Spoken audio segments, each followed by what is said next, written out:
बेदर्दां दी इस दुनिया विच कोई नहीं महरम दिल दा। ओ छड्ड किस्मत दा रोना भुले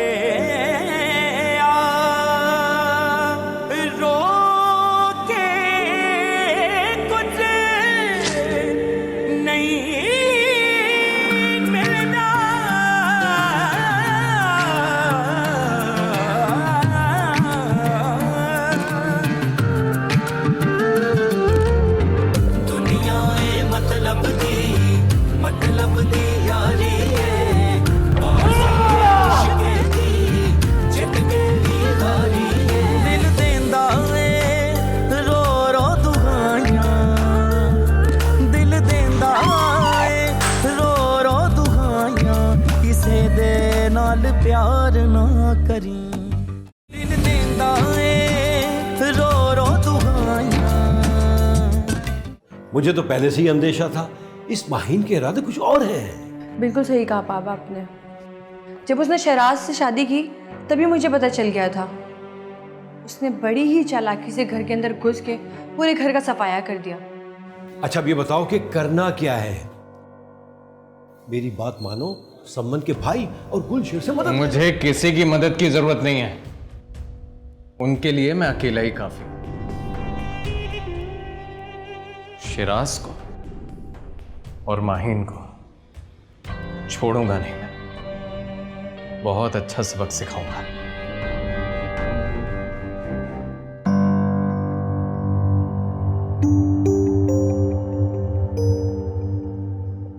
प्लीज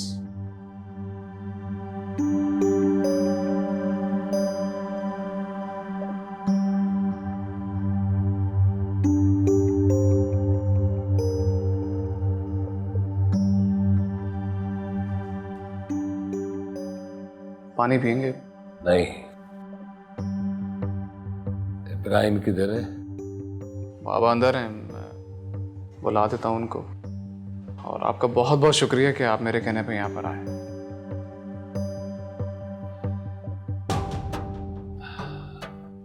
माँ किधर है तेरी? वो कुछ दिनों के लिए गांव गई है। यकीनन आपको भूख लगी होगी, मैं खाने का बंदोबस्त करवाता हूँ। नहीं, भूख तो मर गई है मेरी। इब्राहिम को बुला दे, उससे पहले बात करना चाहता हूं मैं। अंकल ऐसा हरगिज नहीं है कि सिर्फ मैंने ही आपको यहाँ बुलाया है। आप सबको बाबा ने भी बुलाया है। बेशक आप हमें अपना नहीं समझते, लेकिन बुरे वक्त में एक दूसरे के काम आना हमारा फर्ज है। बस इब्राहिम को बुला दे, उससे बात करना चाह रहा हूं मैं बुलाता हूँ, आप बैठे। अली आप आओ, हम कुछ खाने का इंतजाम करें प्लीज।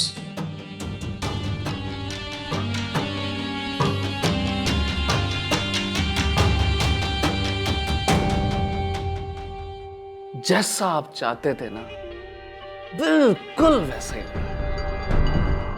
इरफान अंकल और मलिया आए और बेसब्री से इंतजार कर रहे हैं आप।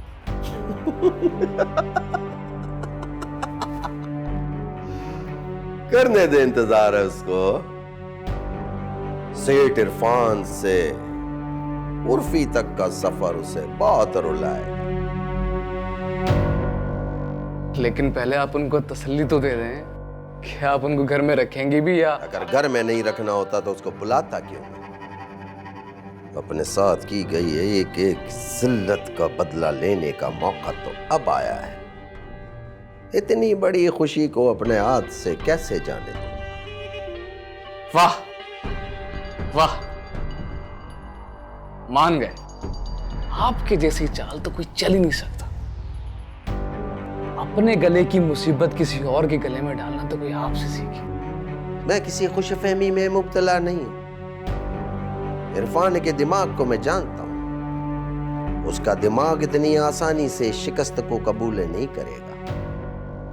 बल्कि वो पहले से ज्यादा खतरनाक हो गया है। अर्श से फर्श तक आने में बड़ी चोटें लगती हैं, बहुत हड्डियां टूटती हैं बेटा। एक बात तो बताएं बाबा, बज़ाहिर इरफान अंकल के पास कुछ भी नहीं है, तो वो हमारे किस काम आ सकते हैं? बेटा वो एक क्या बोलते हैं उसको, जिंदा हाथी लाख का तो मरा हुआ 1.25 लाख का होता है। अभी भी इसके खीसे में कुछ ना कुछ है, वही सब निकालना है। मैंने जा, तू जा, मैं आता हूं।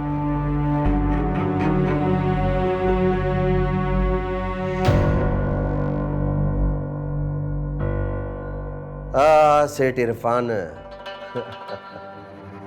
कभी तो तुमको याद आएंगी ये बारे ये समा। सेठ इरफान उर्फी आला साईं, सेठ इरफान मेरे गरीब खाने पर, सेठ इरफान ने मेरे को इज्जत बख्शी है मेरे गरीब खाने पे आके। पुराना माने तो एक बात पूछूं, सेठ साहब ये हुआ कैसे, किसने किया? इब्राहिम, मैं अपनी गलती मानता हूं, बहुत शर्मिंदा हूं मैं तुझसे। गलती मेरी थी कि उस गैर लड़की के ऊपर भरोसा कर गया मैं, और उस पे भरोसा नहीं किया जो मेरा बचपने का यार है, जिसने सब कुछ किया है मेरे लिए।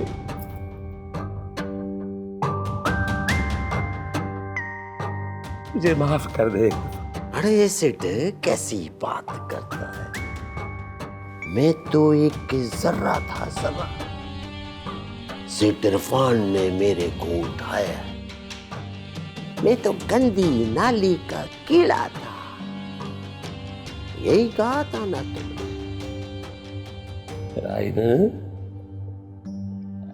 ऐसी बातें मत कर, दिल जल रहा है मेरा। मान तो रहा हूं मैं कि मेरा सलूक तेरे साथ अच्छा नहीं था, और क्या करूं, मर जाऊं। इन बातों का वक्त गुजर चुका, जिस्म का घाव तो भर जाता है, लफ्जों के घाव सूर बन जाते हैं। सेठ, सेठ? अरे कौन सा सेठ? कहाँ का सेठ? नहीं रहा मैं सेठ बेटे अब। मेरी खुद तो चली गई, साथ में मेरी खुशियां। अरे सड़क पे आ गया हूं मैं, दलील हो गया हूं, लेकिन उसको नहीं छोड़ूंगा जिसने ये सब कुछ किया है। हाँ, मेरे को लगता है माहिन के पीछे कोई और है। यही तो पता करना है, और यही मालूम करना है ऐसा कौन सा दुश्मन मेरा पैदा हो गया है जिसने मेरे पैरों के नीचे से जमीन खींच ली है। ऐसा लग रहा है इब्राहिम मेरे को कि वक्त जो है मट्टी की तरह मेरे हाथों से फिसले जा रहा है, फिसले जा रहा है। बराबर कह रहा है इरफान, बिल्कुल बराबर। पहले से सब कुछ करना बहुत मुश्किल होता है ना। देखो ना, तेरे को तो पहले मैडम मिल गई थी, मगर अब बहुत मुश्किल है सेठ।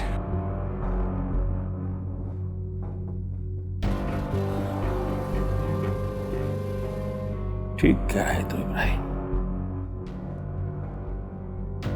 करने के बाद तू भूल रहा है।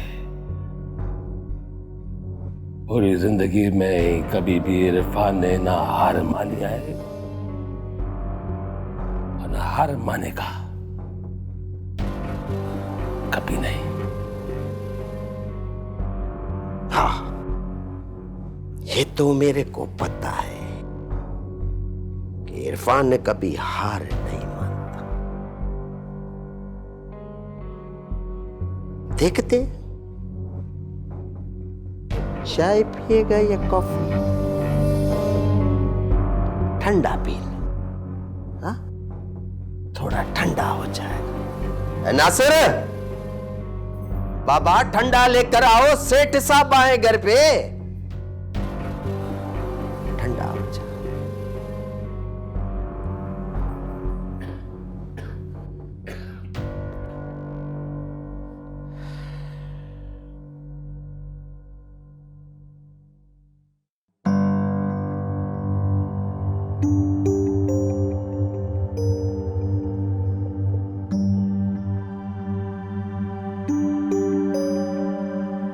माहिन, मैं तो तुम्हारे सच भी नहीं जानता, और झूठ बहुत दूर की बात है।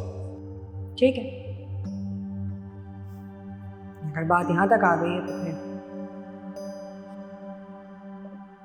तलाक दे दो मुझे।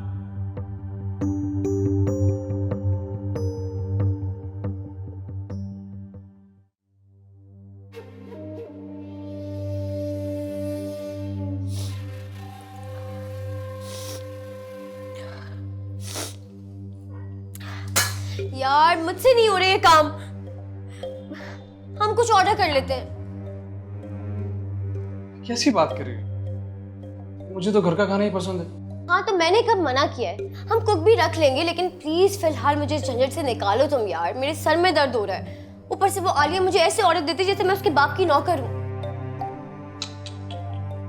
तो बहुत ज्यादा हो रही है तुम्हारे साथ।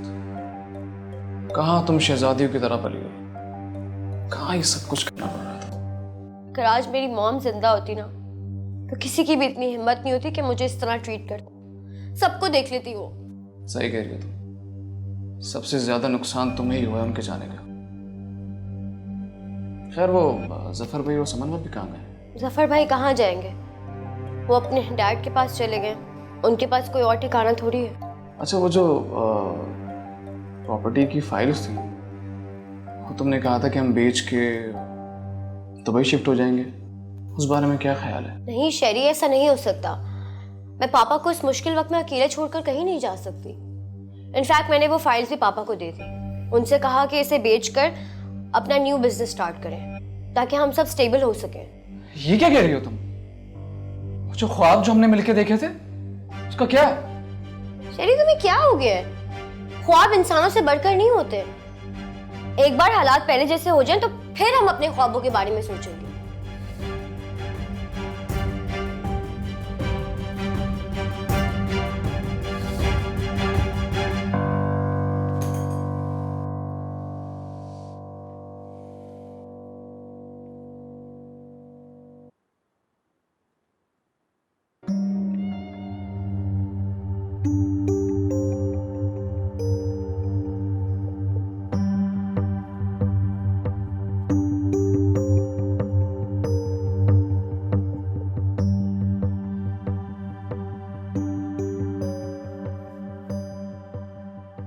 कहाँ खोए हुए?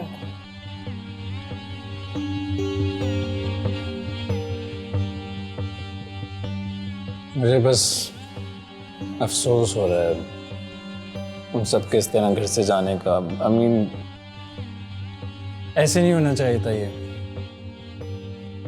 उनका जाना सिर्फ डिले हुआ था, एक ना एक दिन तो उन्हें यहाँ से जाना ही था ना। और फिर कल को जब FBI FIA आएगी तो हम कह देंगे हमें नहीं पता वो कहाँ है, और इसकी वजह से इरफान अंकल को अपनी हिफाजत करने का मौका मिल जाएगा। और ये बात मुझे अच्छी तरह से मालूम है कि वो अपनी हिफाजत बहुत अच्छी तरह से कर सकता है। माहिन, तुम कभी भी मुझसे खुल के बात नहीं करती हो, हमेशा पहेलियाँ बुझवाती रहती हो।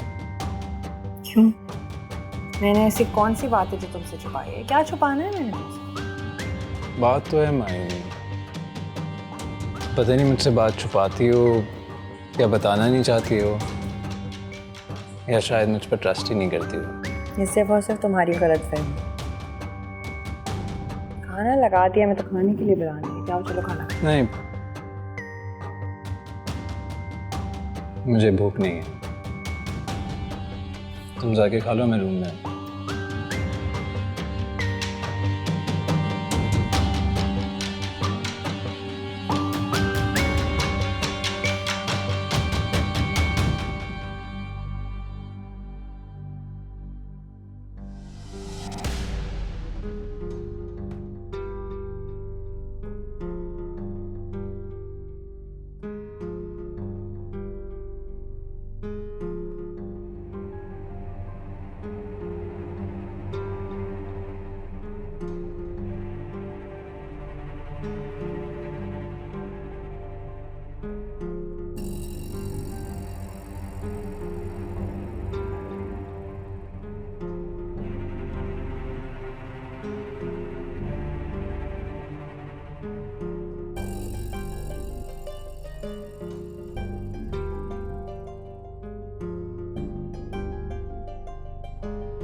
ये तो बात की मेरे को पक्का है,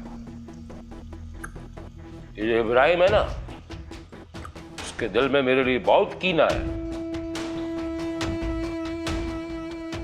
एक तो मुझे समझ नहीं आता आप क्यों इतने बदगुमान हैं इब्राहिम से। उसने मुश्किल वक्त में हमारा साथ दिया, हमें अपने घर में रहने के लिए जगह दी। आपको तो उसका एहसान मानना चाहिए और आप उसी की नीयत पर शक कर रहे हैं।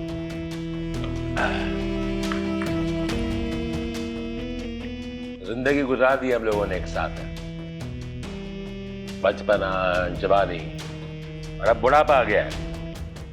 उसकी एक एक रग से वाकिफ हूं।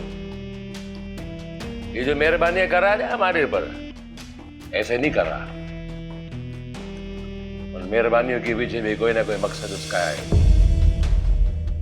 अरे मैंने ठीक कहा था, बंदा तो पैसे वाला है, लेकिन तुम्हारे नसीब लखपति को भी कखपति बना दिया तुमने। क्या मतलब, मैंने किया है क्या?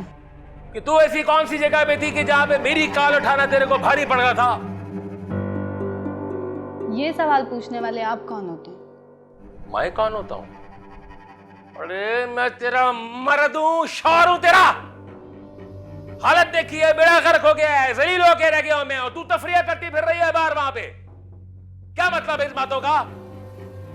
ये सब प्रॉब्लम्स आपकी खुद की लाई हुई हैं। मैंने तो आपको पहले ही कहा था कि उस लड़की से दूर रहें। न जाने किस बात का बदला ले रही है वो हमसे। हमें हमारे ही घर से जलील करके निकाल दिया। भूल गए? नहीं भूला, मैं कुछ नहीं भूला। और जब मैं उसके साथ करूंगा ना, पूरी दुनिया देखेगी। तो फिर आप कासिम भाई से बात क्यों नहीं करते? हो सकता है कि वो कोई अच्छा मशवरा दे दे हमें।